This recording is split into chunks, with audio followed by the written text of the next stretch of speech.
Hi guys. Since traffic, traffic. Kita nyo, traffic.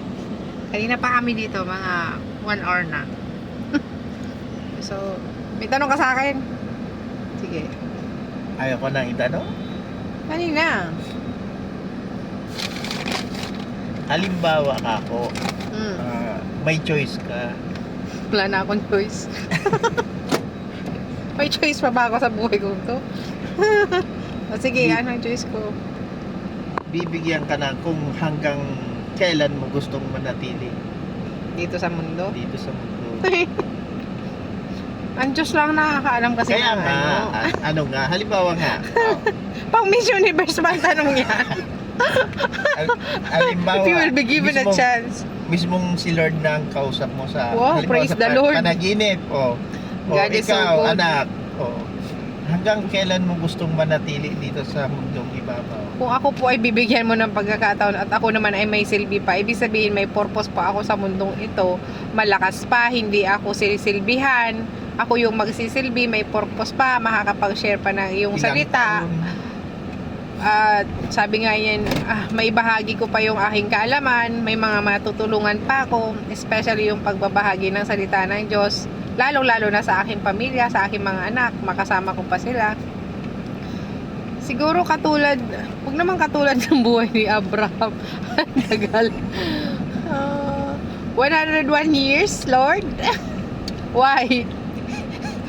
Second na po yung ano, basta malakas pa ako, hindi yung hindi po ako bedridden, hindi katulad nung susubuan ka na lang, kasi syempre pagpe-pray ka na nung nag-aalaga sa'yo na Lord, kunin mo na to, wala na siyang silbi.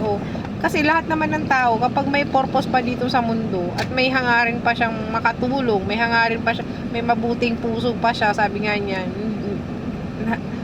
ang prayer mo naman, Lord, bigyan ka ng mahabang buhay. So yung word na mahabang buhay, nandun tayo dun sa mahaba talaga, mahabang buhay.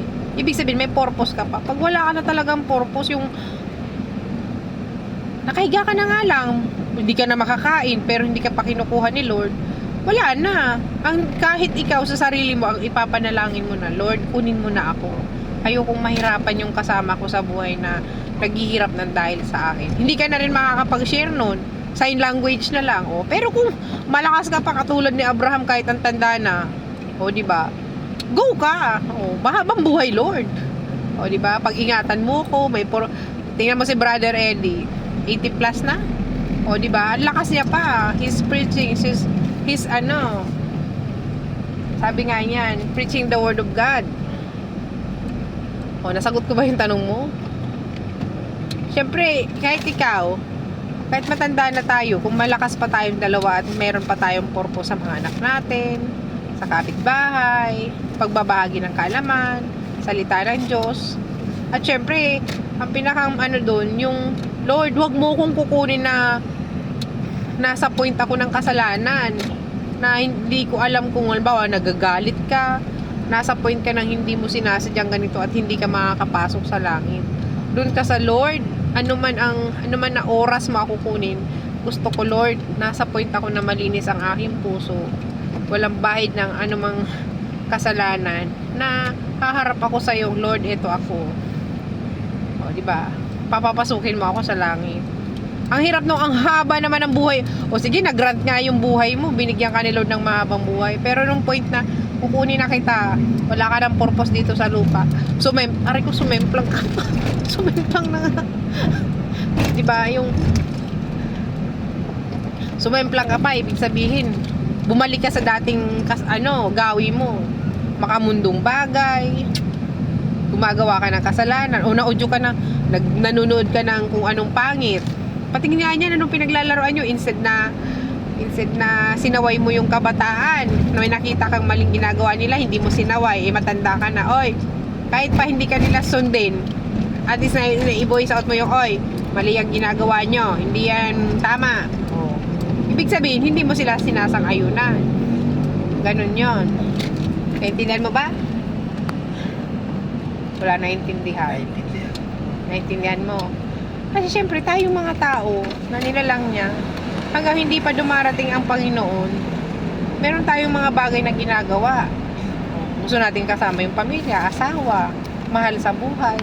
Pero dapat yung pinaka-prayer ng ating puso, Lord, kaligtasan ng bawat lahat ng taong nilalang mo. Yung lahat, maisulat ang pangalan sa aklat ng buhay, yung kaligtasan. May pagmamahal sa kapwa, walang inggitan, walang paggalit. Kasi ang hirap nung tumanda ka, hindi mo man lang napagsabihan yung iba. Hindi ka nakapag-testimony ng buhay mo. O, yung testimony, witnessing, yun yung the best. Binigyan ako ng mahabang buhay ni Lord, kailangan gamitin ko sa tama, kailangan ma-share ko tong buhay ko to sa kilala ka man o hindi. Kasi may mapupulot silang aral. Pwede mo silang madala na, ay wow, nakaka-inspired. Gagayahin ko rin siya, tatalikuran ko na tong pangit na gawa ko. Magbabagong buhay na ako. So, amen po ba? So, at yan lang. God bless. Bye-bye. Mahal ka ni Lord.